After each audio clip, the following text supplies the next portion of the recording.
Salve, salve, meus amigos! Muito bom dia não, boa tarde já, né? Muito boa tarde pra todo mundo, é bom dia porque a gente ainda não almoçou, é assim que a minha mãe falava. Quando você não almoça, é bom dia. Minha mãe também, eu não almocei ainda. Mas nós estamos aqui pra levar muita informação do esporte pra você aqui na nossa telinha. E ó, seguinte, hein? Hoje a gente vai ouvir o Luan do Corinthians. Vamos saber o que ele mais está sentindo falta com essa rotina de quarentena. Também vamos ter o Rogério Ceni aqui falando um pouquinho da conquista do tricampeonato mundial de São Paulo, que está completando agora 15 anos, né? Esse ano, essa semana, provavelmente. A gente vai falar com você também com um cara que, para mim, uma das maiores muralhas no meio de campo do futebol brasileiro, Mauro Silva, tetracampeão do mundo, ídolo do La Corunha, vice-presidente agora da Federação Paulista de Futebol. E como sempre, você pode participar com a gente aqui. Manda aí o nosso SBT Zap 18 991 437891. Manda seu vídeo pra gente. Toda sexta-feira a gente tem o nosso espaço aqui para você que está realizando alguma atividade esportiva dentro de casa. E os mais legais a gente vai mostrar aqui na nossa tela. Senhoras e senhores, Caio Esteves, beleza, que tirou a blusa. E tem que ter coragem pra fazer vídeo nesse frio, hein? Tem. Rapaz do céu, a galera que mandar aí tá de parabéns. Como é que foi a friaca? Bastante no frio. Final de semana? Frio. Fiquei só no edredom, vendo o campeonato alemão. Boa também. Acompanhei o Bayern, que venceu, só pra variar um pouquinho, né? Mas fiquei tranquilo, cumprindo a quarentena como sempre. Venceu não? Massacrou. Massacrou, né? 8-0. Bayern jogando em casa não tem como ganhar, não. Difícil. Show de bola. Show de bola. Muito. É isso aí. Vamos começar falando do Corinthians. O Luan falou com a TV oficial do Timão e respondeu algumas perguntas enviadas pelos torcedores. Vamos pôr na tela para saber? Fala, rapaziada. Então, minha rotina nessa quarentena está sendo treinar todos os dias à tarde e poder ficar com a minha família, né? Acho que nesse momento é uma coisa que a gente não fazia muito pela nossa rotina, né? Então isso tem aproveitado bastante em poder ficar todo o tempo possível com eles. A experiência, né, de marcar um gol sem torcida, o último gol na Arena Corinthians, já sem torcida, então isso foi um pouco diferente do que a gente está acostumado, mas foi por uma causa maior. Tenho certeza que se Deus quiser isso vai passar logo e a gente vai poder, eu vou ter a oportunidade de marcar outros gols ainda com a torcida. E sinto falta dos jogos, né? Dos jogos, de ver o estádio lotado, isso que eu sinto mais falta. Joga muito, hein? Joga muito. Eu estava comentando aqui com o Caio fora do ar. Até a fisionomia dele mudou do Grêmio para cá, né? Depois de 2017, daquele período da Libertadores, que ele jogou muito naquele ano, né, Mário? Ele caiu muito de produção no Grêmio e aí realmente voltou só a render, ainda está devendo na minha visão, acho que ele ainda precisa mostrar mais futebol, mas voltou a ser, você vê um pouco mais de alegria no Luan quando ele foi pro Corinthians, né? E um negócio legal que ele falou, Mário, é a questão da família, né? O jogador ele tem a rotina muito maluca, até de fim de semana. Se a gente parar para pensar, a gente só viu os jogos e não para pensar muitas vezes que o jogador ele está trabalhando domingo a domingo.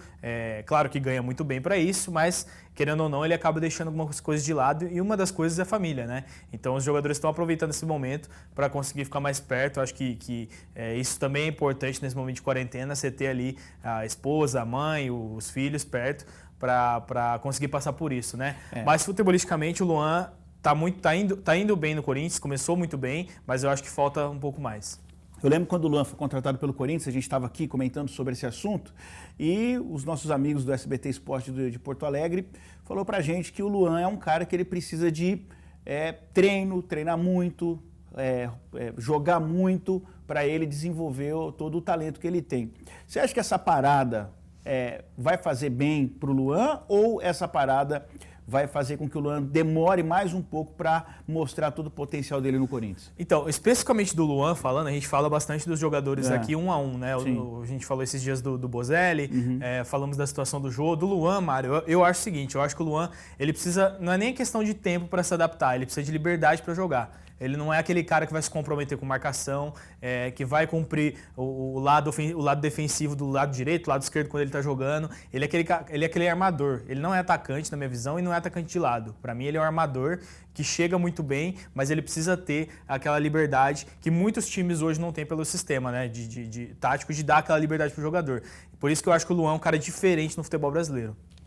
Legal. Bom, seguinte, não esquece, vou falar de novo aqui, nosso SBT Zap, você mandar o seu vídeo aqui pra gente durante a semana, tá bom? Pra na sexta-feira a gente colocar aqui pra você se ver aqui no nosso gramado virtual. Bom, Marquinho, levanta aí que eu também vou levantar aqui, meu filho, porque hoje nós vamos receber o cara, é vice-presidente da Federação Paulista de Futebol. O cara foi campeão em 1994, jogando pela muito. seleção brasileira, jogando muito, uma das maiores muralhas. No ano, acho que o Brasil foi o time que menos tomou gol em história de Copa do Mundo com esse cara em campo. Jogou no Bragantino, La Corunha, começou no Guarani, é isso? Isso, começou no Guarani, ídolo do La Corunha. Que isso, Jogou olha demais. só, eu até tô em pé para receber. Olha o homem aí, ó. Mauro Silva, senhoras e senhores. Que é isso, Mauro Silva?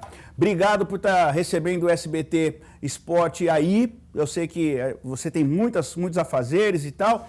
Mas, Mauro, fala a verdade para nós aqui, começando o nosso bate-papo. Você, vendo futebol antes dessa pandemia, mas eu sei que você bate uma bolinha. Qual é o time que você mais se encaixaria hoje jogando futebol? Hoje com 52 não estou encaixando em nenhum time, infelizmente. Boa, Mauro. Olha, prazer recebê-lo aqui. Muito obrigado pelo espaço. Aqui quem está falando com você é o Mário. O Caio Esteves também está comigo aqui. A gente vai bater um papo com você. E queria falar um pouquinho, vamos começar falando sobre o Bragantino, sobre jogar bola no interior. Você começou no interior e a gente está no interior. Como que é começar a jogar futebol no interior? Olha, para mim foi muito bom. Eu só joguei em clubes do interior em toda a minha carreira, né? Eu comecei a minha carreira aqui jogando na cidade de Monte Alegre do Sul, aqui no interior. Fui para o Serra Negra. Do Serra Negra eu passei para o Guarani em Campinas, Bragantino e depois Seleção Brasileira e La Corunha. Ou seja, uma carreira construída somente em clubes do interior e fui muito feliz. Foi uma carreira muito saudável. Morar no interior e viver no interior é muito bom. E também você encontrar clubes tão estruturados que me ofereceram a possibilidade de construir uma carreira de sucesso sem ter passado por grandes clubes, né? Então isso me dá um orgulho e me dá uma satisfação muito grande. Tudo bem, Mauro? Boa tarde, é o Caio falando. Prazer receber você aqui, o Mário já disse. Queria começar falando um pouquinho do Bragantino, daquele que você fez parte, que foi histórico, né? Campeão paulista em cima do Novo Horizontino, naquela final caipira que até hoje é comentada e nunca mais aconteceu, né? E depois, agora nesse momento do Bragantino, depois de passar por Série B, de jogar muito tempo, a gente vê que o time está num novo momento, né? Foi comprado pelo Red Bull, já está na elite do Campeonato Brasileiro, é um time que provavelmente vai brigar aí nas cabeças do futebol brasileiro nos próximos anos, aí com certeza, pelo investimento. Como que você vê esse momento atual do Bragantino? O que você pensa sobre esses clubes que estão abrindo espaço para empresas e colocarem dinheiro, enfim? Como que você vê esse momento do clube, esse momento novo do Bragantino? Olha, vejo com muita satisfação, com muita alegria. Esse modelo de negócio, ele já acontece na Europa, né? Por exemplo, o Manchester City, ele pertence a um grupo que tem outros clubes também. Então, eu acho que todo investimento que traga uma gestão profissional, que traga uma estrutura melhor. Então, quando eu digo estrutura melhor, eu estou me referindo também ao estádio, a centro de treinamentos. Isso gera riqueza, gera postos de trabalho na cidade, gera um trabalho de base também. Quando a gente fala trabalho de base, a gente está falando de impacto social, porque a maioria desses garotos que estão na base não serão jogadores de futebol profissional, sei lá, 1%, 2% serão jogadores de futebol. A maioria não serão. Então, quando a gente fala de categoria de base, com centro de treinamento, com profissionais qualificados, com processo de formação integral voltado para o desenvolvimento humano, a gente naturalmente está falando de formar cidadãos, de educar.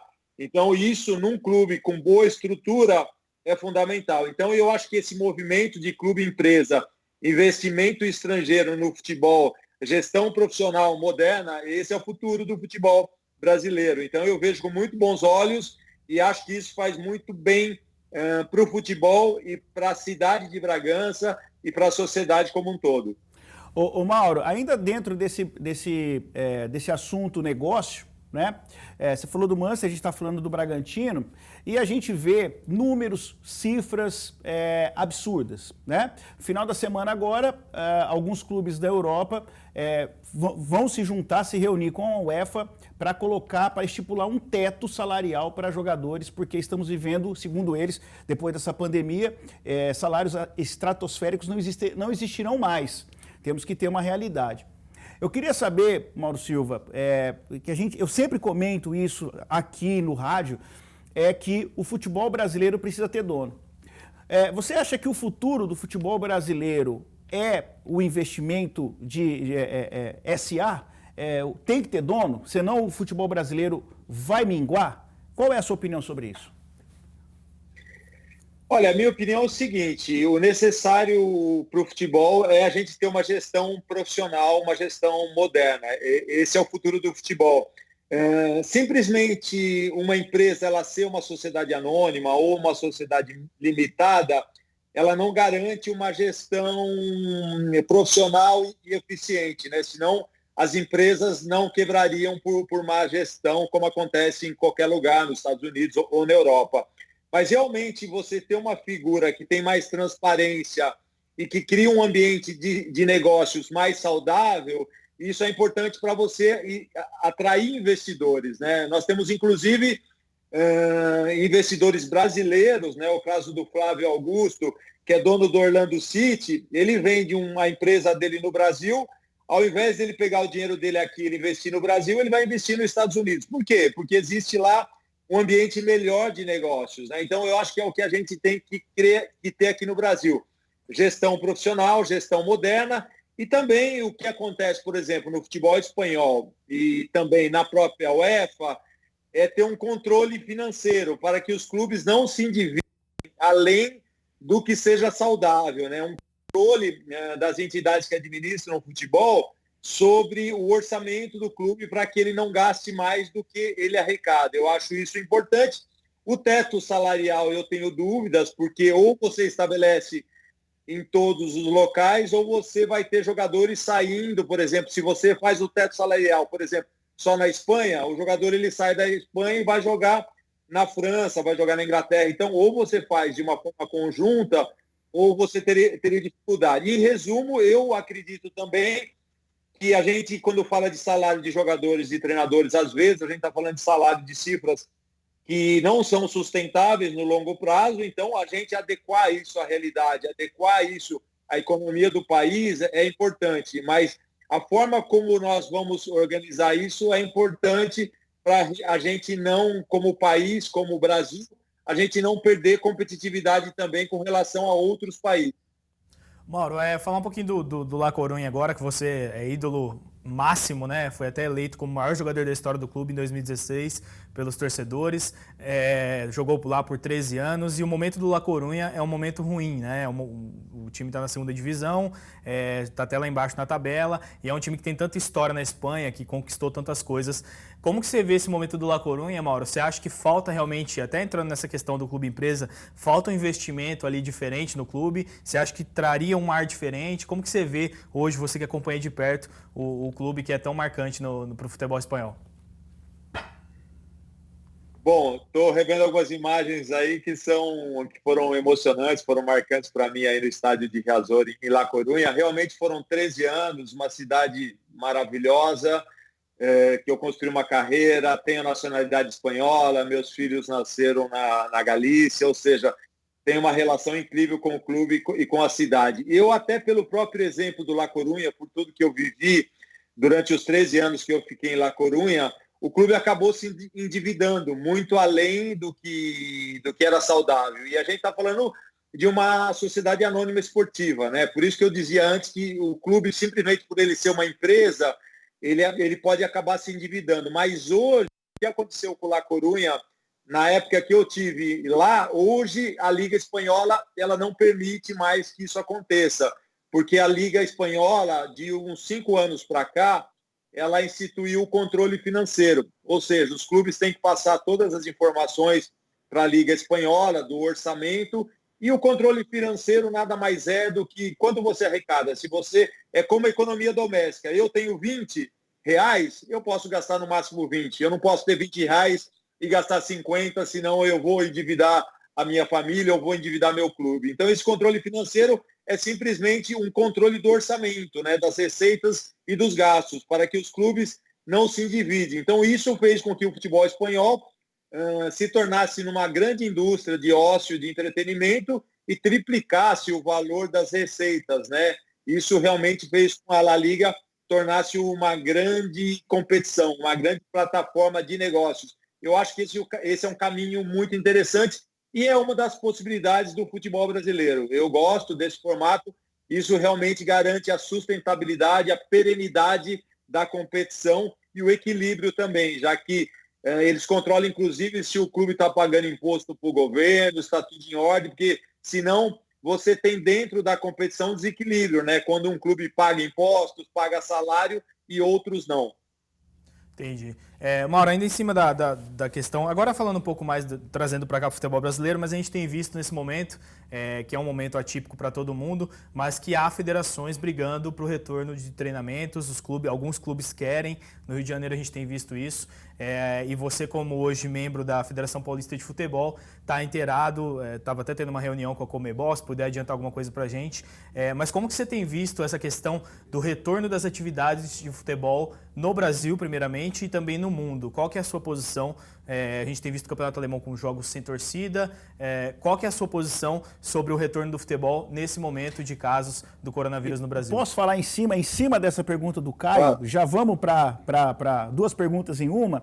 Eu queria que você, Mauro, como vice-presidente da federação e também um jogador que cresceu e fez a sua história no interior, como que você vê o futebol no interior pós-pandemia, a médio e longo prazo?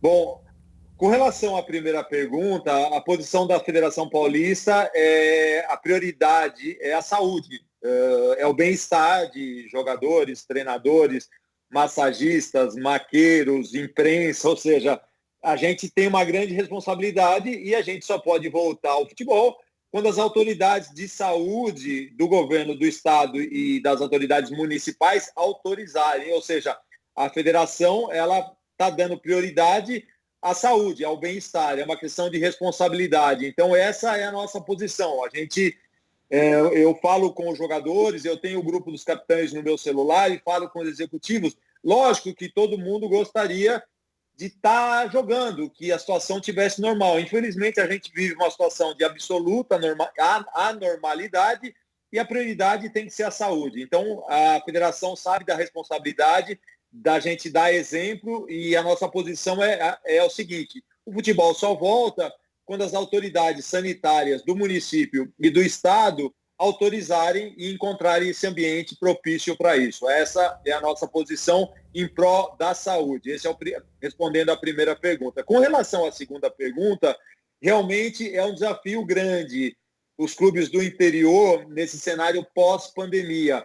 O que eu acredito que é importante, sempre foi muito importante para os clubes do interior, na minha opinião, são as categorias de base, o investimento na base. O jogador formado na base, ele tem mais identidade com o clube, ele é um jogador mais barato, ele tem, às vezes, essa identidade, essa característica, ele cresce dentro do clube, né? Então, ele tem os valores da entidade. Então, eu acredito muito nesse tipo de investimento, até porque eu comentei a minha carreira aqui, como vocês acompanharam, Guarani, passei no Bragantino, na época a própria Ponte Preta, os clubes do interior, Inter de Limeira, Botafogo de Ribeirão Preto, Comercial, hoje a gente tem Mirassol, Novo Horizontino, Ituano, clubes Ferroviária de Araraquara, clubes do interior, fazendo um trabalho excelente nas categorias de base. Então, eu mais do que nunca, num cenário pós-pandemia, onde a perda de receita será considerável, a gente vai ver um futebol com outra receita, outros números,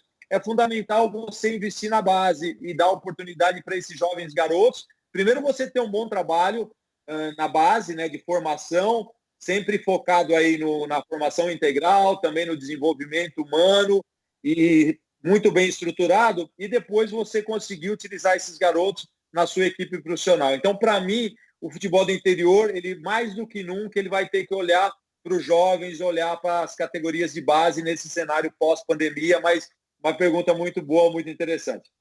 Mauro, o tempo é curto e as perguntas são inúmeras. Faltou perguntar qual foi o carrinho mais legal que você deu e em qual jogador, entendeu? Faltou perguntar se você era melhor que o Dunga.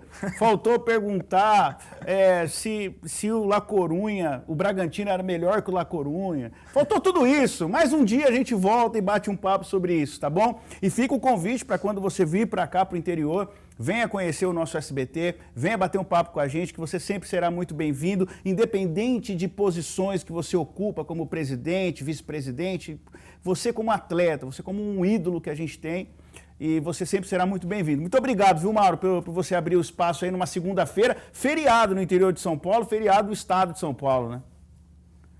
Olha, eu que agradeço, foi um prazer participar com vocês, agradeço a oportunidade, o espaço para a gente compartilhar um pouco as informações, a nossa visão sobre futebol, e vai ser um prazer, eu adoro estar no interior, pode contar comigo, vamos combinar, a gente participa em outras ocasiões, vai ser um prazer contar histórias e ter essa troca de informações e de conhecimento com vocês, obrigado pela oportunidade. Grande abraço, Mauro. Jogava pouco ou não? Jogava demais, né? Hã? Jogava muito. Muita bola. Ídolo. Que é isso? Vamos pro intervalo, a gente volta já.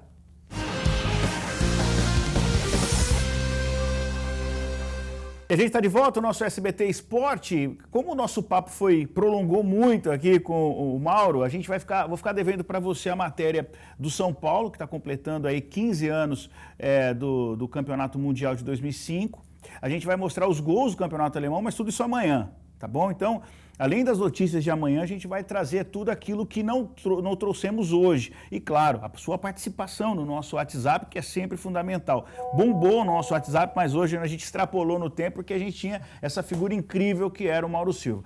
Caio, muito obrigado mais um dia. Amanhã a gente se fala. O programa está disponível lá no tela2.com.br. Um grande abraço. Vamos almoçar agora. Vamos almoçar. Tchau, hein? Tchau, bom feriado. Um abraço.